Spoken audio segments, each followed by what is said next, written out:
हरे कृष्णा।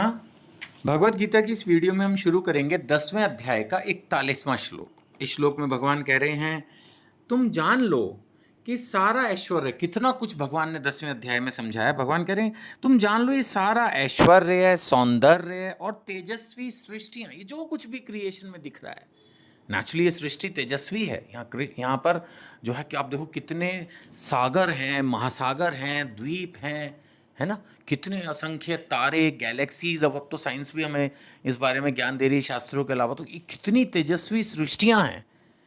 भगवान कह रहे कितना सौंदर्य है, आप देखो कितना। नहीं, रील्स पहले तो हमें पता नहीं चलता था दुनिया में कहाँ कहाँ क्या है, आजकल रील्स के माध्यम से कितना कुछ पता चलता है, कितना सुंदर ये भगवान ने संसार बनाया है। सो भगवान कहते तुम ये जान लो कि सारा ऐश्वर्य है, सौंदर्य है, तेजस्वी सृष्टियां, ये तो मेरे तेज के एक स्फुल्लिंग मात्र से। ये तुम क्या सोच रहे हो? ये तो जैसे एक चिंगारी होती है ना, बस इतना पूरा भयंकर महानतम अग्नि जो तुम सोच सकते हो, उसकी एक छोटी सी चिंगारी है ये।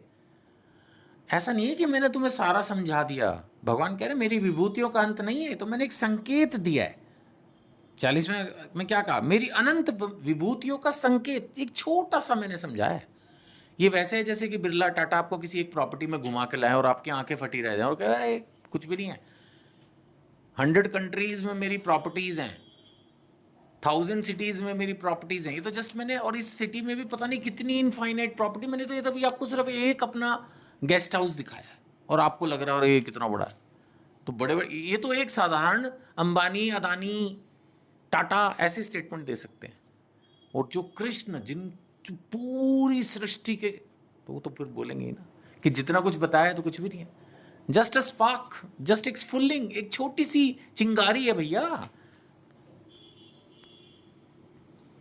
42वें श्लोक में भगवान कह रहे हैं, किंतु हे अर्जुन, इस सारे विशद गान की आवश्यकता ही क्या? वो कह रहा भाई इतनी डिटेल्ड नॉलेज, ये इतनी राम कहानी मैंने सुना, पहले खुद सुनाई, और अब कह रहे इसकी कोई जरूरत नहीं है। बस इतना समझ लो कि मैंने अंश मात्र से संपूर्ण ब्रह्मांड में व्याप्त होकर इसको धारण करता हूं।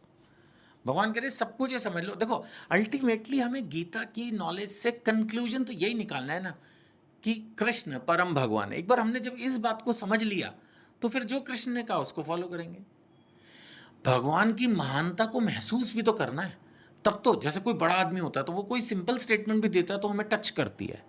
नहीं, अभी ओलंपिक्स के अंदर आज के दिन मैं वीडियो बना रहा हूँ तो एक लेडी हैं, अगर मैं नाम गलत नहीं बोल रहा तो मनु भाकर या भास्कर, ऐसा कुछ नाम है उनका, और वो उन्होंने 2 मेडल जीते हैं अभी तक।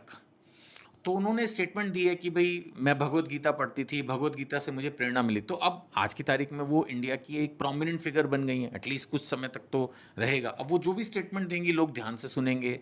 नहीं, पहले जैसे मदर टेरेसा थी तो बहुत ध्यान से सुनते थे। इंदिरा गांधी, लेडीज़ की अगर मैं बात करूँ, जेंट्स में जैसे आज की तारीख में देश में प्रधानमंत्री नरेंद्र मोदी हैं, तो अब वो कुछ कहें, है ना, पहले राजीव गांधी अगर कुछ कहें या नेहरू कुछ कहें या हमारे राष्ट्रपति रहे हैं अब्दुल कलाम, ये कुछ कहें, तो इनकी स्टेटमेंट को लोग ध्यान से सुनते, समझते हैं कि इतने बड़े आदमी कुछ कह रहे हैं।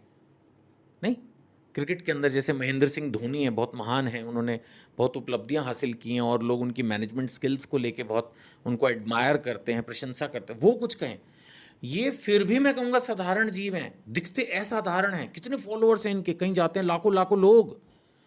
लेकिन कृष्ण, सोचो उनके पास तो असंख्य नरेंद्र मोदी, असंख्य महेंद्र सिंह धोनी, असंख्य इंदिरा गांधी हैं। उन सब के भी, क्योंकि वो तो कह रहे सारी क्रिएशन क्या है, कुछ नहीं, मेरे लिए एक स्फुल्लिंग मात्र है। तो इतने महान है श्री कृष्ण, और उन्होंने जब कोई बात कही तो उस बात को ध्यान से सुनना और समझना है। That is the message. So आप सबको जान के खुशी होगी कि हमारा 10वां अध्याय भी खत्म हो गया। अगली वीडियो से हम शुरू करेंगे 11वां अध्याय। हरे कृष्णा।